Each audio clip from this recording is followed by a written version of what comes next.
Understanding History, Book 2, Chapter 2, Muslim Inventors and Scholars. Assalamu alaikum, dear students. I am Saima Iqbal, your history teacher. Learning objectives.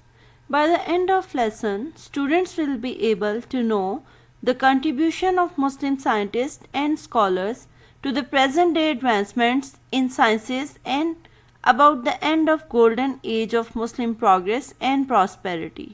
Dear students, the subtopics which we will discuss today are Al-Idrisi, Ibn Rushd, Ibn Battuta, Ibn Khaldun and the end of golden age. Pages are number 10 and 11. Al-Idrisi belongs to Morocco, who was famous for his knowledge about geography. He has all knowledge of that time world. He was also famous for cartography. Cartography is study of drawing map. It means that he knew how to draw maps on that time. Al-Idrisi loved to travel. He traveled to gain knowledge, so he widely traveled of different areas, different countries. The countries traveled by him were Egypt, Africa, the Indian Ocean and the Far East.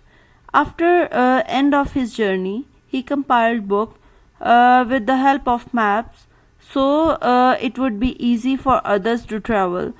The name of his book was Kitab Nuzhatul Mushtaq.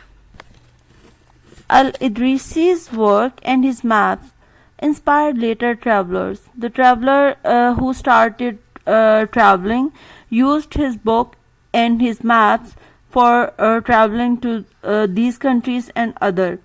The later travelers were Ibn Khaldun, Ibn Battuta, Al-Biruni, Piri Reis, Christopher Columbus and Vasco da Gama. The travelers who came after him used his maps. For 300 years, Al-Idrisi's maps were copied by geographers without any change. It means his maps were so correct that the people used them as it is.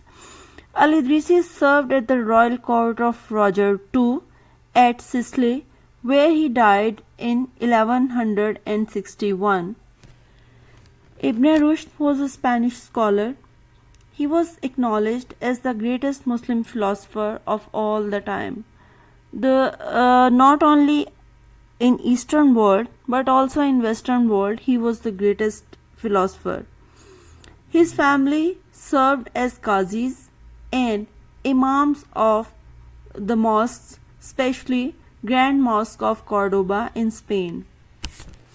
If I talk about the education and learning of Ibn Rushd, he learned and studied law, literature, philosophy, medicine, fiqh, it means Islamic laws, and ahadith. Ahadith are saying of Holy Prophet Sallallahu Alaihi Wasallam. He learned the tradition of the Holy Prophet from the best scholars in Muslim Spain. Ibn Rushd wrote many books. The books which were written by him on subjects like law, philosophy, theology, grammar, astronomy and medicine. Theology is a study of nature of God and religion, and the astronomy is study of stars.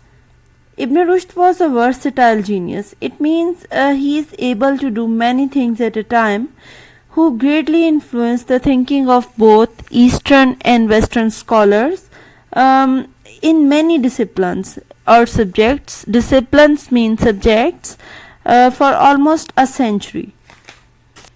Ibn Battuta, a Moroccan traveler who was born in 1304, is the most famous Muslim traveler and explorer of all the time.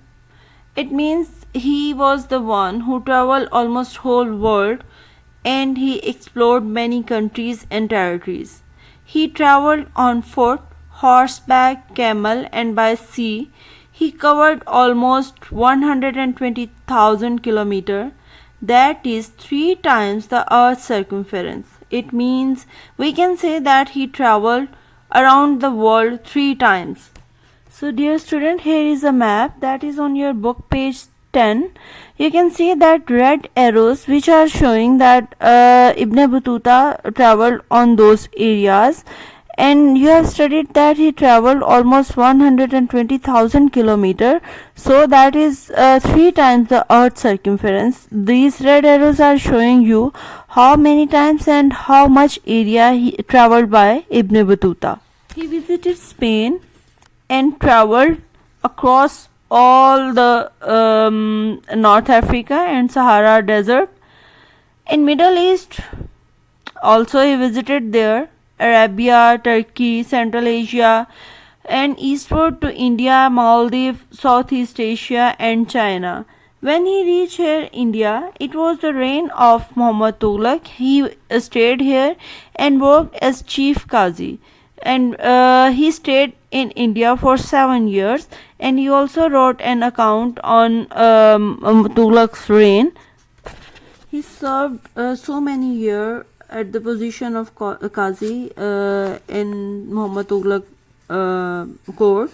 After that, he returned hometown in Morocco in 1354, and then he dictated his all traveling history and all his experiences which he gained during his travel, and written down as the name of Rihla.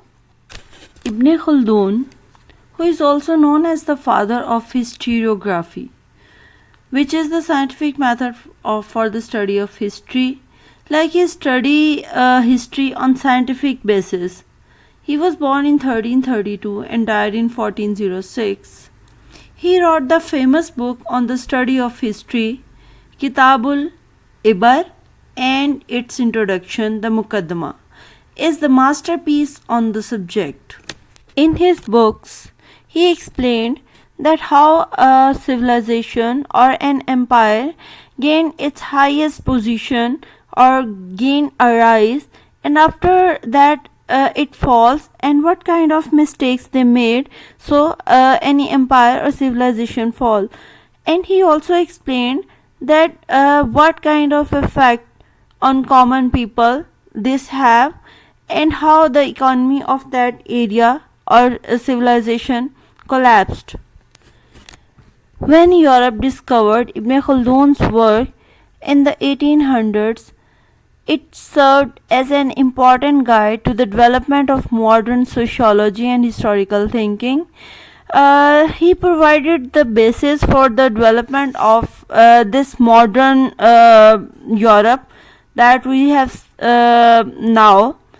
Ibn Khaldun had an exciting life. He was born in Tunisia in North Africa. He then served at royal court in Morocco and Grenada, and also at the chief Qazi in Cairo. He was in Damascus when it was attacked by the Mongols under Timur, but miraculously his life was spared and he returned to Cairo. He was died in 1406.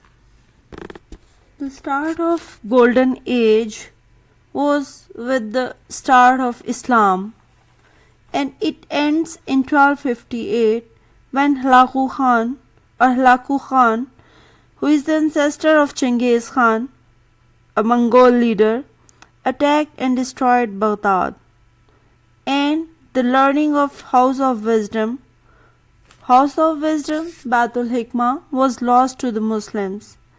He burnt the books, he thrown the books, he also burnt the educational institutions. Muslims also lost the spirit of inquiry, means they stopped to inquire new things, as science and mathematics came to be frowned upon by subsequent religious leaders. They then focused on these subjects only in the light of Quran and religious studies. They stopped inquiring the new things or learning of new things. The golden age of Muslim came to an end as the Abbasid Sultanate came to end. But their discoveries, their invention provided base to the European for further exploration and discoveries.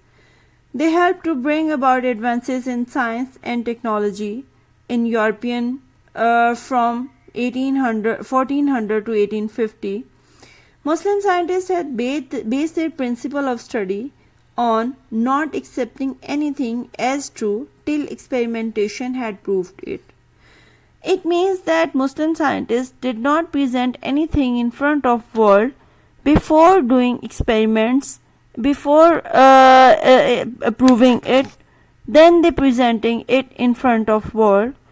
They did experimentation till their satisfaction and till their conclusion, and then they bring it in the form of theory.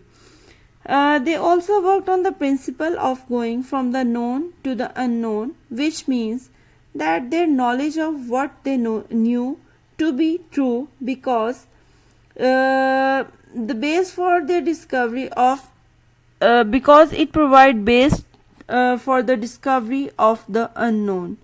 So that is the end of Muslims golden age, and next you will watch a video which will explain how Muslim rule came into an end. Few people may know that Islam once embraced these institutions in a period of history scholars refer to as the Golden Age, which notably coincided with the European Dark Ages. So what exactly was the Golden Age of Islam?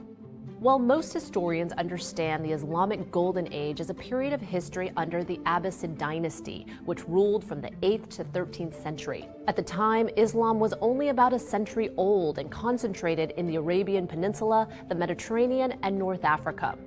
Once the Abbasids took over and formed a caliphate, the capital was moved to Baghdad, and Islam spread to other regions. The Abbasids were inspired by verses from the Quran and Hadith that emphasized the value of knowledge rather than just religious devotion, and they strongly pushed for advances in science, art, and commerce. One of the most unique features of the Islamic Golden Age was its inclusivity. In Baghdad, the ruling caliph created a house of wisdom. Here, Christian and Jewish scholars were invited to join their Muslim counterparts to share ideas, information, and creative work, which was all translated into Arabic.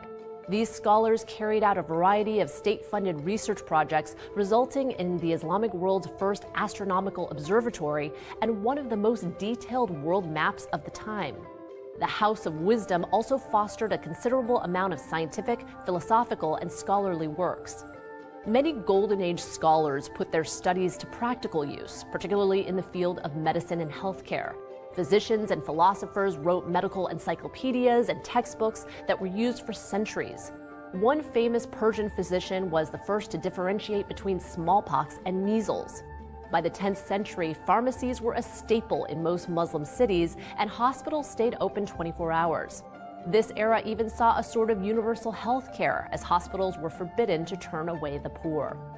The period also gave way to some of the world's first universities, as well as countless works of art, including architecture, literature, and poetry.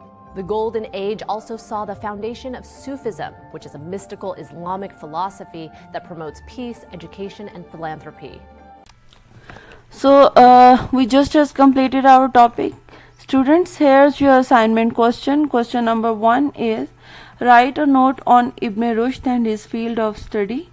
If you have any confusion, watch this video again, and there you will get its answer. Read page number 10 and 11 again for the answer to this question. Next is describe Al-Khwarizmi's achievements. This topic is also explained. So write down both questions on your notebook, draw proper margins and topic also, and complete your task on your notebook.